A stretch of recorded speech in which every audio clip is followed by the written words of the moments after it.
Bonsoir, soyez bénis. Nous sommes très heureux d'être parmi vous une fois de plus ce soir. Nous vous souhaitons les bienvenus, la bienvenue dans ces lives. Tous les jours sont les mêmes, mais tous les jours ne se ressemblent pas. Ce soir, le Saint-Esprit a permis à ce que nous puissions nous rencontrer pour essayer de parler sur un thème qui est très capital dans nos vies. En fait, ce thème, il est attaché à nous. C'est ce thème qui va faire à ce que, quand on arrive à les maîtriser, à les comprendre, on réussit et on se réjouit sur cette terre des hommes. Nous allons parler sur la vision. La vision, c'est quelque chose d'indispensable dans la vie d'un homme, dans la vie d'une femme. On ne peut pas exister, penser à l'avenir, sans pour autant avoir une vision. Et laissez-moi dire à quelqu'un ce soir que la vision, elle est divine. C'est-à-dire, elle ne commence pas avec l'homme. Dieu, pour créer le ciel et la terre, il avait d'abord la vision. C'est-à-dire, il s'est imaginé, il s'était donné une idée dans sa tête auquel il devrait exécuter. Et la vision, ce sont des pensées qui viennent dans nos esprits, qui sont tellement forts jusqu'à nous rendre indisposés, à nous indisposer jusqu'à ce qu'on l'ait accompli. J'aimerais dire à quelqu'un, Dieu, à travers les hommes, il passe par les hommes, il se manifeste dans nos vies pour que nous puissions vivre la joie sur terre à travers des visions. C'est-à-dire, il va vous injecter une pensée. Vous allez dire que j'ai conçu une idée. Vous allez vous dire que je suis en train de prévoir ou de concevoir quelque chose. Oui, vous concevez, mais cette idée-là, elle ne vient pas de vous. C'est Dieu qui vous l'injecte dans votre esprit. Derrière cette idée qu'on appelle vision est attaché votre avenir. Toutes les grandes personnes sur terre ici vont vous dire que j'avais une vision. Ce que je suis arrivé aujourd'hui, ce que je suis aujourd'hui, c'est parce que je l'avais pensé. J'ai tenu à ça. C'est ce qu'on appelle la vision. Dieu, pour créer le ciel et la terre, il avait une vision avant d'accomplir cette vision. Le monde existe. Moi et vous, nous existons parce que Dieu, avant que nous puissions exister, il avait imaginé notre présence. Je viens dire à quelqu'un ce soir, vous ne deviendrez pas où vous êtes. Devenir, c'est juste une procédure auquel le monde a été fait pour, afin que nous puissions arriver à accomplir ce que nous avons toujours pensé. La Bible dit, l'homme est telles sont les pensées de son cœur. Votre vie, votre destinée, c'est votre vision, c'est la vision que vous avez. C'est-à-dire ce que vous pensez, ce qui est plus fort que vous à l'intérieur de vous. C'est là où se cache votre destinée, c'est là où se cache votre vie. Et concevoir, c'est bien. Avoir une vision, c'est bien. Mais accomplir une vision ou vivre une vision, c'est ça le plus grand problème. Et je vais dire à quelqu'un ce soir, dans votre vie, les plus grands combats que vous allez vivre, c'est les combats pour que votre vision ne s'accomplisse pas. Avez-vous une vision? C'est une question que je commence par vous poser. Si oui, gloire au Seigneur. Mais je vais commencer par dire à quelqu'un ce soir, Et je crois que je vais essayer de commencer par une seconde question. Et on va essayer d'expliquer pourquoi je commence par cette question. Comment pensez-vous réaliser votre vision?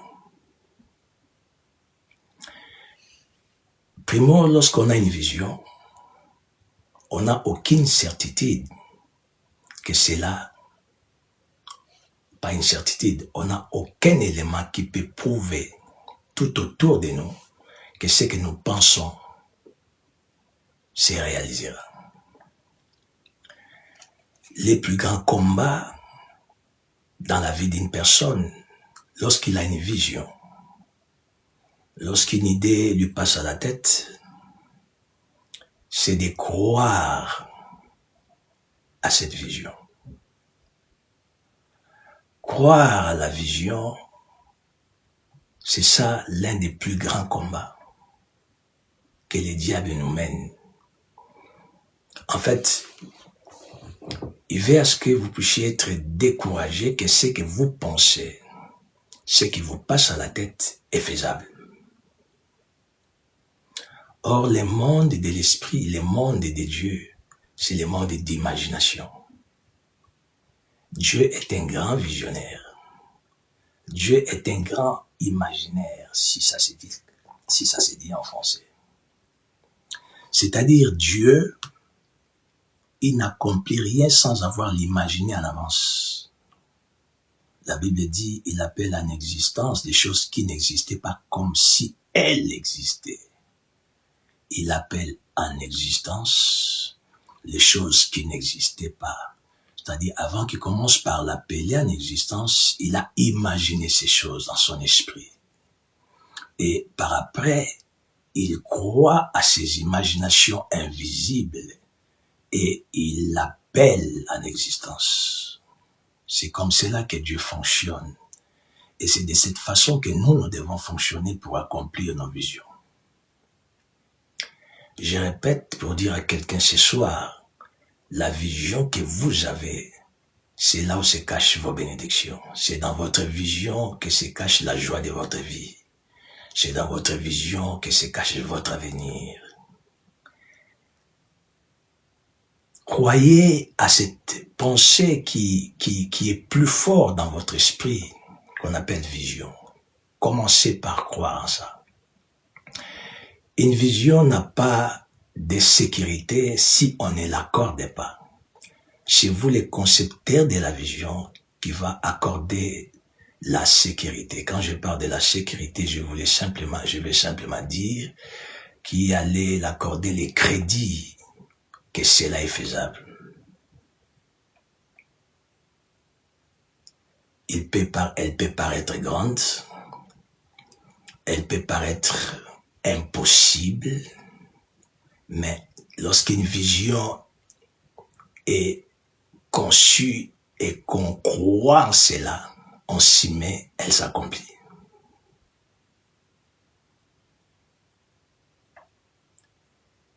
Que personne ne vous arrête dans ce que vous croyez. Qu'aucun événement ne vous stoppe dans vos imaginations. Dieu a commencé à imaginer la terre. La terre était informe et vide. Lorsqu'on commence par avoir une vision, il y a toujours les vides, c'est-à-dire il y a toujours rien. Il y a toujours l'informité, c'est-à-dire il n'y a toujours aucune forme. On ne peut pas concevoir une vision lorsqu'il y a déjà quelque chose d'établi, lorsque tout est arrangé. C'est la vision qui viendra commencer à mettre les choses en ordre. C'est votre vision qui va remplir les vides qui existent. C'est votre vision qui va venir pour mettre les plateformes. Lorsqu'on conçoit une vision, il y a toujours les vides, et il y a toujours les manques de forme. Et la Bible dit encore que la terre, il y avait les ténèbres qui régnaient à la surface de la terre. Lorsqu'on conçoit une vision, on est toujours bité à une réalité des ténèbres tout autour de nous.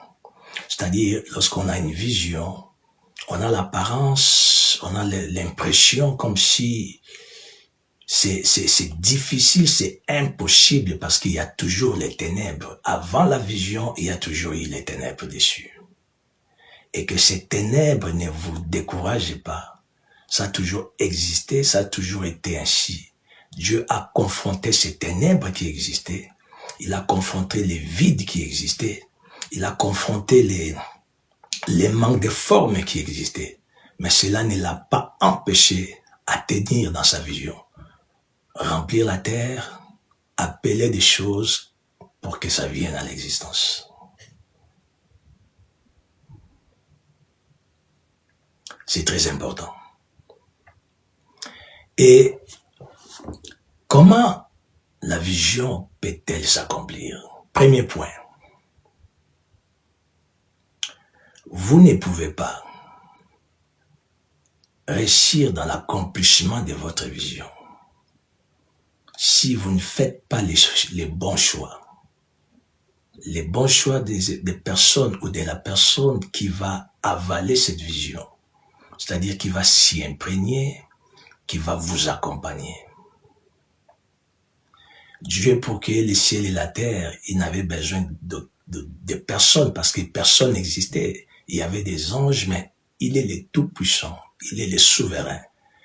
Il ne pouvait pas avoir l'aide des gens parce qu'il était dans la possibilité. Il n'y a pas d'impossibilité en Dieu pour s'exprimer dans sa puissance et dans sa grandeur. Il a juste parlé et les choses ont commencé par exister. Lui, il est Dieu. Mais je vais vous donner un second exemple. Dieu, il avait une vision lorsque l'homme a péché, c'était de venir sur la terre, s'introduire sur la terre. Il a commencé par faire ces premiers points que je vous enseigne ce soir. Il s'est choisi une personne. On peut les lire dans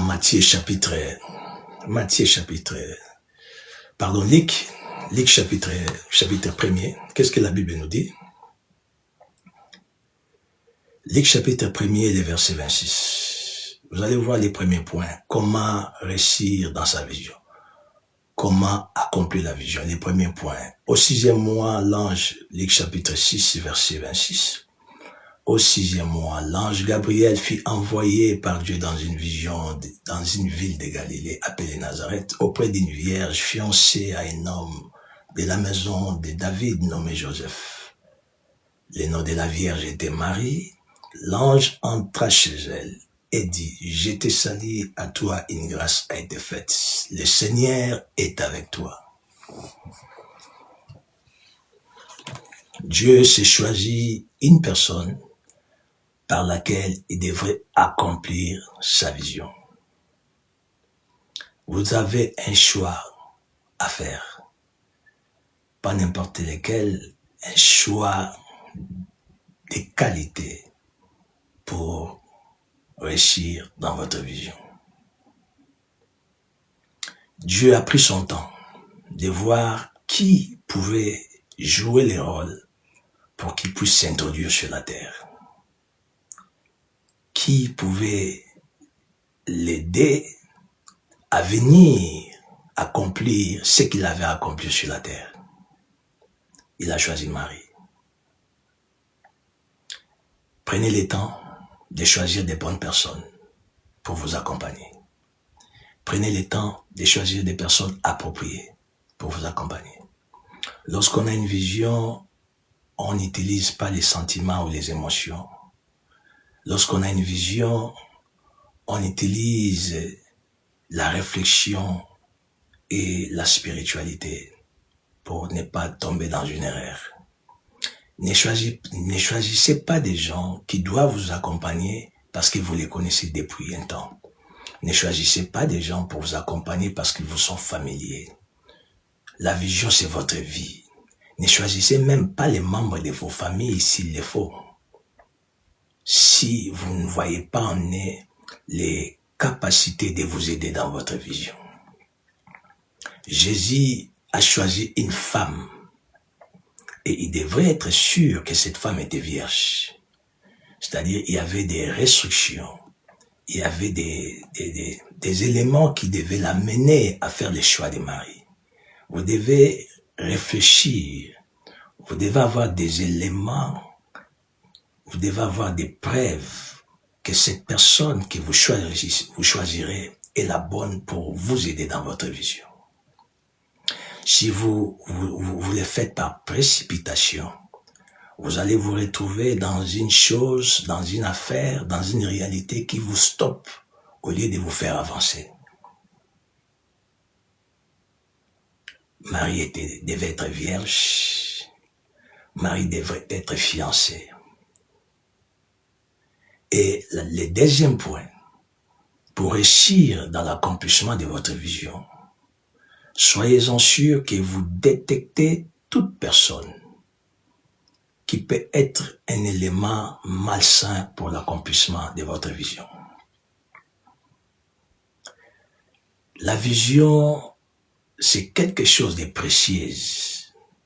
Vous devez la protéger, vous devez la sécuriser. Parce que dans une vision, il y a le bonheur de votre famille. Et Marie, Dieu devait être rassuré, Dieu devait être sûr que Marie devrait sécuriser l'accomplissement de sa mission, de sa vision. Et qu'est-ce que Dieu a fait? En choisissant Marie, Dieu est allé plus loin pour convaincre Joseph, pour que Joseph ne puisse pas être un obstacle pour l'accomplissement de sa vision. Je vous ai dit, essayez de définir dans votre vision les personnes qui peuvent être des éléments à empêcher l'accomplissement. Écartez-les. Si vous n'écartez pas des personnes nuisibles à la vision que vous avez, par prétexte que ce sont des personnes familières, par prétexte que ce sont des personnes, je ne sais pas, proches, je vous dis d'emblée que vous allez échouer dans votre vision. Dieu s'est fait l'élix d'aller voir Joseph. Il n'avait pas l'intention de voir Joseph, mais il s'est fait l'élix d'aller les voir pour protéger sa vision. Parce que si Joseph, qui avait l'intention d'abandonner Marie, parce que cette dernière était devenue grosse, la vision de Dieu allait être froissée et dérangée. Joseph devait accepter la charge de la grossesse qui n'était pas la sienne. Dieu est allé sécuriser l'accomplissement de la vision. Et c'est un travail qui n'était pas facile. Prenez votre vision au sérieux. Éliminez. Quand je parle d'éliminer, mettez loin de vous tout homme, toute femme qui ne croit pas comme vous, qui ne croit pas à votre vision. David l'a fait. David avait une vision, c'était d'affronter Goliath. Et il s'est avéré qu'il se retrouve au lieu des batailles. Là, il voit des gens qui étaient tout autour, il leur pose la question. Qu'en donnera-t-il à celui qui battra cet homme, cet incirconcis des Philistins Goliath? En fait, il cherchait des personnes qui pouvaient les stimuler. Alléluia. Je dis à quelqu'un, ayez tout autour de vous des personnes qui vous stimulent à votre vision. Des personnes qui vous encouragent dans la vision. Alléluia. David s'est retrouvé devant les gens qui posaient des questions et son frère Goliath, son frère de la famille, lui dit, mais toi, qu'est-ce que tu fais ici? À qui est-ce que tu as abandonné l'épée des brebis que nous avons? Je connais ton orgueil. David avec une vision, mais il rencontre l'opposition de la vision. Et David n'est pas resté là. David avait bougé. David s'est déplacé pour ne pas entendre la personne qui pouvait la faire douter de sa vision. Quand vous avez une vision, fermez vos oreilles au bruit. Quand vous avez une vision, fermez vos yeux aux images qui peuvent vous empêcher à continuer à croire à la vision. Quand vous avez une vision, ne vous mettez pas avec des gens qui doutent de vous. Ce sont des éléments que le diable utilisera pour vous empêcher d'avancer. Il était son frère de la famille, mais David l'a boosté. C'est-à-dire, David s'est déplacé, il lui a laissé. Il ne lui a pas calculé. C'est un enseignement. Mais combien de gens aujourd'hui ont des visions, mais ils sont approchés ou entourés par des personnes qui ne croient pas comme eux. Tu verras un enfant de Dieu, chrétienne, qui a toujours des amis païennes. Un enfant de Dieu qui veut la gloire de Dieu, qui croit au mariage, mais il est toujours entouré de personnes qui disent que le mariage ne représente rien dans la vie. Tu verras quelqu'un qui a une vision, une grande vision, mais il est entouré par des personnes qui lui découragent dans sa vision. Et il imagine réussir dans sa vision. Je vous dis, lorsqu'on est entouré de personnes qui vous empêchent, qui ne croient pas en vous, qui doutent de vous, qui met en cause votre vision, je vous dis d'emblée que vous allez réussir, vous allez échouer dans votre vision. Débarrassez-vous de tous ces hommes. Débarrassez-vous de toutes ces femmes qui sont des éléments nuisibles. C'est très important. Et Dieu, lorsqu'il a convaincu Joseph à ne pas laisser abandonner Marie, Dieu était rassuré. En fait, Dieu veillait sur sa propre vision. Oh, j'ai dit à quelqu'un, votre vision doit être l'objet des pensées et des réflexions quotidiennement. C'est très important. Et le troisième point, pour réussir dans sa vision, je vais vous poser une question.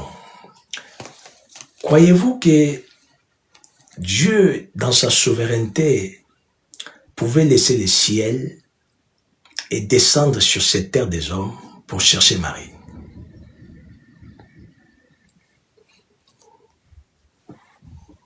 Dieu, il s'est rabaissé pour aller trouver Marie. Quand on a une vision, on se rabaisse. Vous savez, Dieu avait donné la vision à Noé. Noé devrait construire la barque. Ce que Noé devrait commencer à faire, il devrait commencer à parler aux gens auxquels même il ne parlait pas. Il leur parlait de ce qui devrait arriver. Il leur parlait de la construction de la barque. Il s'était fait petit. Lorsqu'on a une vision, on s'est fait petit. On ne commence pas une vision par vouloir être grand. La vision, l'accomplissement de la vision vous amènera à la grandeur. Mais la vision dans son parcours ne fait pas de vous un grand. Je me répète. L'accomplissement de la vision vous amènera à la grandeur. Mais le parcours de la vision ne fait pas de vous un grand. Non. C'est la vision qui sera grande. Et vous aurez les honneurs, les acclamations lorsque votre vision s'accomplit. Mais ne vous faites pas grand tant que vous êtes dans le parcours de la vision. Dieu s'est humilié pour venir sur la terre. Il a laissé son trône pour venir chercher Marie chez elle. Humiliez-vous. Soyez humbles. Vous avez une vision. Vous avez une pensée. Elle paraît compliquée, difficile. Rabaissez-vous. Ne vous voyez pas déjà dans cette grandeur de l'accomplissement et que cela vous pousse à vous amener, je ne sais pas, des galons. Non, non. La vision ne s'accomplit pas dans l'orgueil. D'ailleurs, la Bible déclare Dieu résiste aux orgueils. Il y a des gens aujourd'hui que Dieu avait donné des visions, que Dieu a inspiré des pensées, mais leur manière, ils n'ont pas su se comporter, ils ont une manière de se comporter qui les désavoue d'office, qui empêche même aux gens qui pouvaient leur porter mais d'association à s'éloigner des. Vous avez une vision, attention. Attention, Dieu vous enverra toujours des personnes pour vous aider à l'accomplissement de la vision. Toujours. Parce que cette vision vient de Dieu. Si elle vient de Dieu, si c'est une bonne vision, parce qu'elle a été inspirée par Dieu, il vous enverra des gens. Mais attention avec votre manière de vivre avec ces personnes. Attention. Faites très attention. Il y a des gens que Dieu leur a accordé des opportunités afin qu'ils puissent se réjouir dans leur vision. Mais ils l'ont loupé à cause des caractères, à cause des manières de se comporter. La Bible dit, tu perdras par ta faute l'héritage que ton Dieu t'avait donné. Marie, tu es heureux. Qu'est-ce que la Bible dit? Lisons-les encore, les paroles de l'ange sur Marie. L'ange entra chez elle et dit, je te salue, toi à qui la grâce a été faite. Le Seigneur est avec toi. Troublée par cette parole, Marie s'est demandé ce que pouvait signifier une telle salutation. L'ange lui dit, ne crains point, Marie, car tu as trouvé grâce devant Dieu. Si Dieu vous fait grâce, ne sous-estimez pas les autres. Si Dieu vous fait grâce, considérez vos contemporains.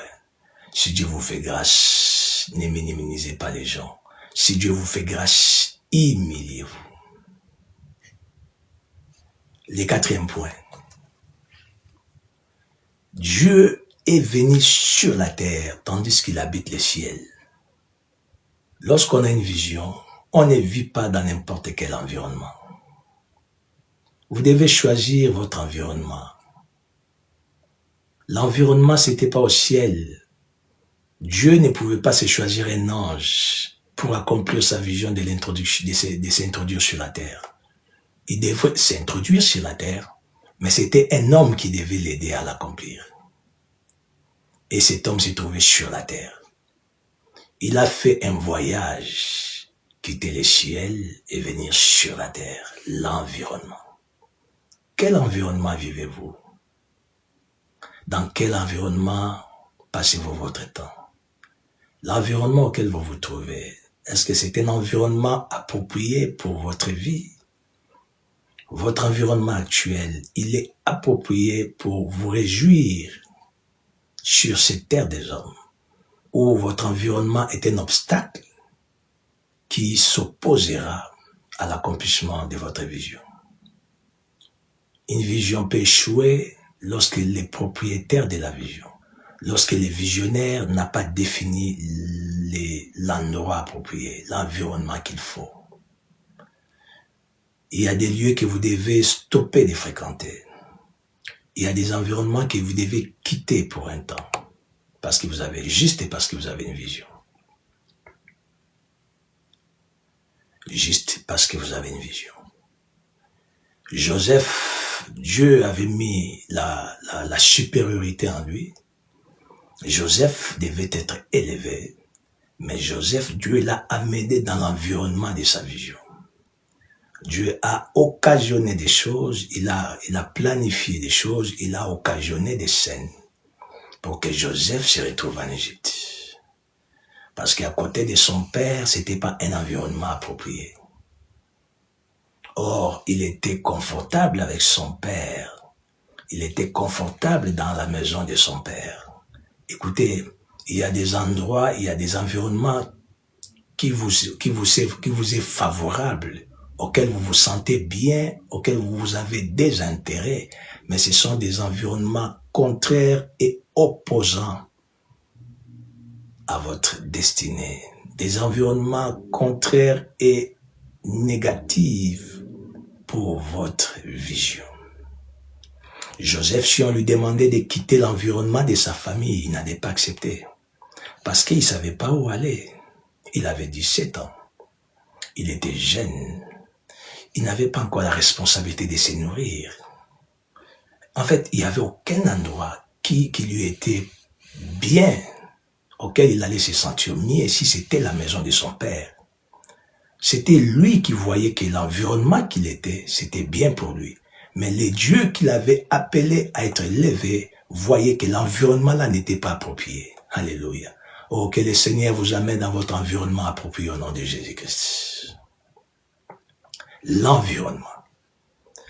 Dieu a ramené des Ismaélites. Il les a mis sur le chemin des frères de Joseph pour que ces derniers les vendent. Joseph est devenu marchandise à cause de l'environnement qui lui était convenable. Dieu a fait de Joseph une marchandise juste pour l'amener à un bon endroit. Alléluia. Dieu l'a humilié. Quand Joseph devient marchandise, il a vécu l'humiliation pour qu'il se retrouve au bon endroit. Oh, Dieu peut vous humilier pour que vous vous retrouvez au bon endroit. Alléluia. Dieu peut créer des événements qui vous fait plaire pour vous amener à un endroit idéal. Dieu peut créer des circonstances de malheur pour vous faire placer dans un endroit de gloire. Vous plairez, vous savez pas pourquoi vous êtes là. Vous plairez, vous ne savez pas pourquoi vous vous retrouvez là. Mais vous plairez parce que vous n'avez pas les yeux spirituels pour voir. Alléluia. Oh, que le ciel vous ouvre l'œil spirituel pour que vous puissiez voir votre environnement idéal. J'ai pris que le ciel vous ouvre l'œil spirituel pour que vous puissiez voir l'endroit convenable pour vous. Tout environnement n'est pas le vôtre. Tout environnement n'est pas propre pour vous. Tout environnement n'est pas idéal pour vous faire réussir. Il y a des environnements qui vous est réservés. Que le Seigneur vous amène dans ces environnements au nom de Jésus-Christ. Devenir marchandise, juste pour qu'il soit placé dans l'endroit de sa gloire. Alléluia. Qui peut accepter d'être marchandise aujourd'hui? C'est pourquoi dans la vie, quand on marche avec Dieu, il faut accepter l'humiliation. Oui, toutes ces personnes qui ont réussi avec Dieu, toutes ces personnes visionnaires, ils sont passés par l'humiliation.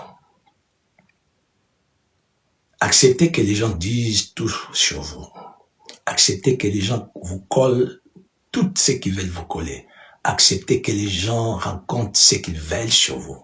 Acceptez que les gens se moquent de vous. Mais les problèmes que vous vous retrouvez à l'endroit approprié. Acceptez cela. Joseph marchandise se retrouve en Égypte. Écoutez, lorsqu'on se retrouve dans l'endroit approprié, lorsqu'on se retrouve dans un bon endroit, alléluia, lorsqu'on se retrouve dans un endroit idéal, alléluia, le ciel s'ouvre. Le ciel ne vous sera pas ouvert dans n'importe quel lieu, non. Le ciel ne vous sera pas ouvert partout, non. Croyez-moi, le ciel ne vous sera jamais ouvert partout. Il y a des lieux auxquels la clé, l'ouverture du ciel va s'opérer. Il y a des lieux auxquels ça sera automatique. Quand vous arrivez là, les anges commencent leur action. Vous ne verrez pas, vous ne vivrez pas l'accomplissement de la vision sans l'intervention céleste. Parce que cette vision-là, c'est Dieu qui vous l'a donnée. Dans cette vision, il y a votre joie. Dans cette vision, il y a votre bénédiction. Dans votre vision, il y a la gloire de votre vie. Et cette gloire doit être combattue. Et pour que vous ayez la victoire dans cette gloire, il faut que le ciel intervienne à votre faveur. Alléluia. C'est pourquoi, quand on est visionnaire, on n'est pas charnel. Tout celui qui a une vision, tout celui qui a des projets, doit savoir sécuriser ses projets dans la prière. Les gens négligent cette facette-là. Les gens se mettent au travail, c'est bien. Les gens se sacrifient dans le travail, c'est bien. Mais écoutez, vous pouvez vous sacrifier, vous pouvez vous mettre au travail, mais quand il y a opposition spirituelle, vous ne réussirez pas dans la vision. Croyez-moi. Croyez-moi. Joseph dans la prison, bien qu'il se retrouvait dans un endroit idéal, dans la prison, et il se retrouve en Égypte, on lui colle encore un problème qu'il n'avait pas fait. En fait, il se retrouve dans un endroit où il était isolé, solitaire. J'ouvre une parenthèse pour dire à quelqu'un, on ne peut pas vivre l'accomplissement de la vision si à un moment de la vie, on ne vit pas la solitude. Je me répète, on ne peut pas vivre l'accomplissement de la vision. Si à un certain moment de la vie, on n'accepte pas la solitude. Parce qu'avant l'accomplissement de la vision, la solitude viendra. Elle viendra. Et Joseph s'est retrouvé seul en Égypte, solitaire. Solitaire, mais accompagné par le ciel. Alléluia. Je dis à quelqu'un, acceptez la solitude, que les anges de Dieu puissent vous accompagner. Acceptez d'être seul, mais que Dieu vous soit favorable.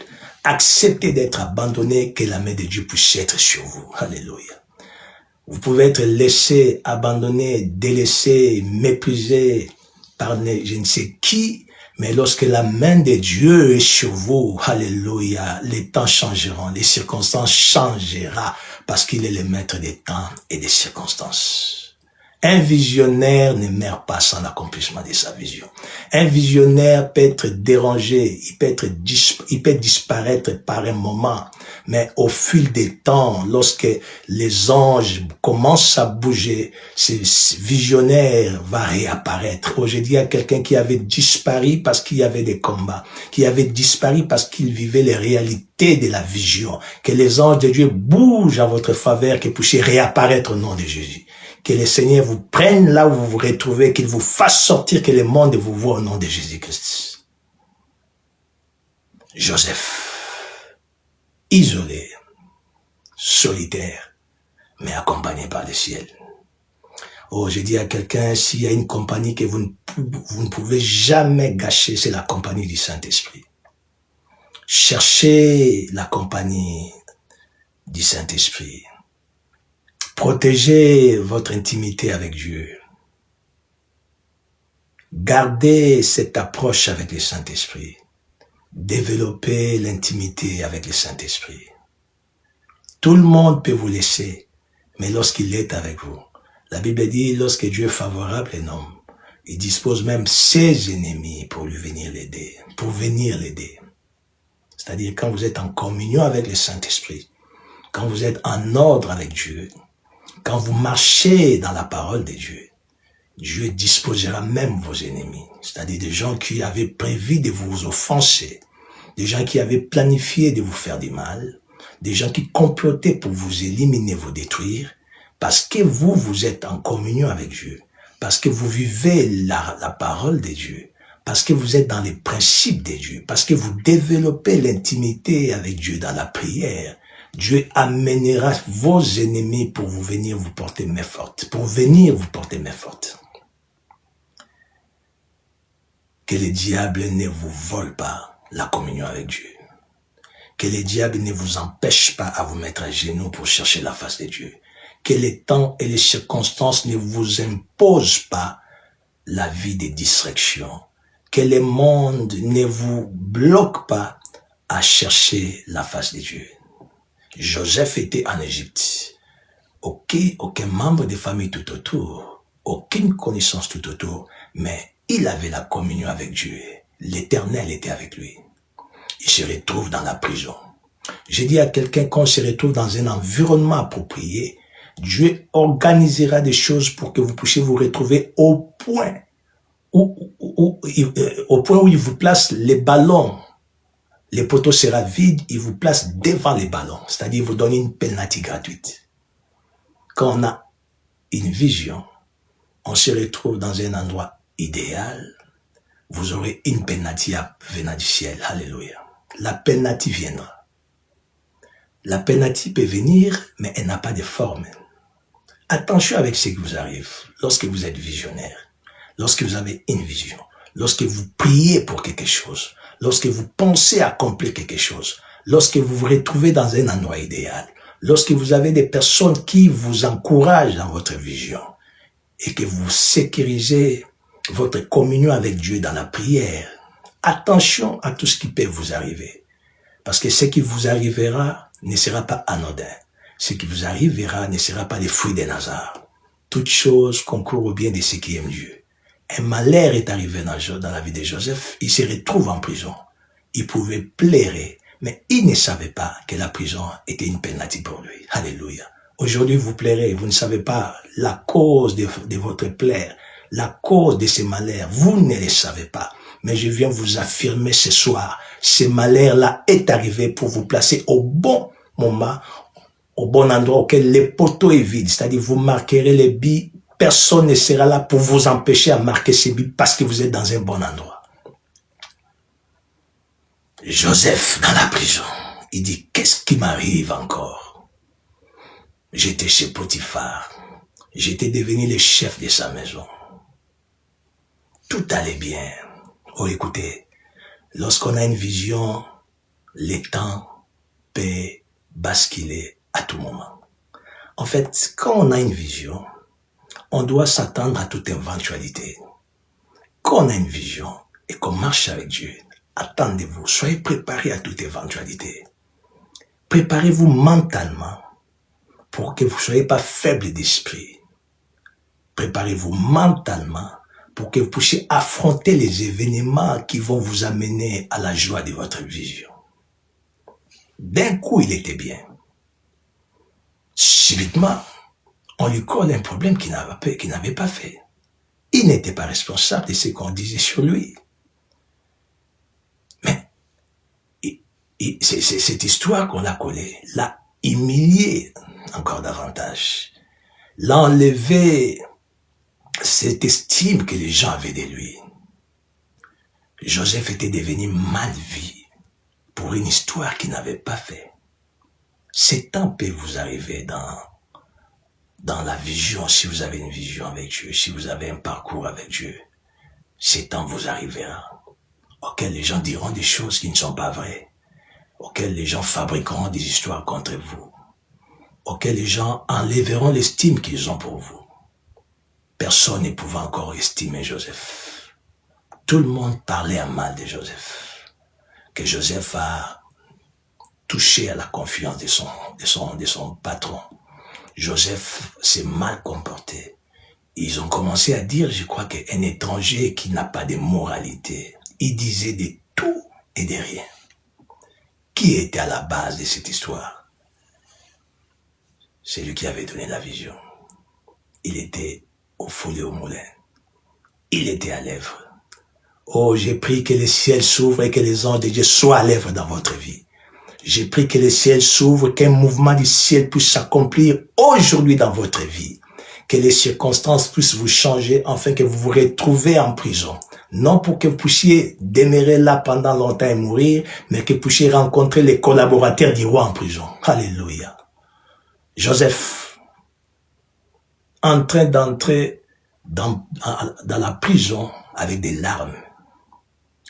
Or, il oubliait que les larmes qui faisaient couler, c'était les dernières larmes de tristesse de sa vie. Toute chose concourt au bien de ceux qui aiment Dieu. Est-ce que vous êtes sûr que vous avez Dieu avec vous? Êtes-vous sûr que Dieu vous accompagne?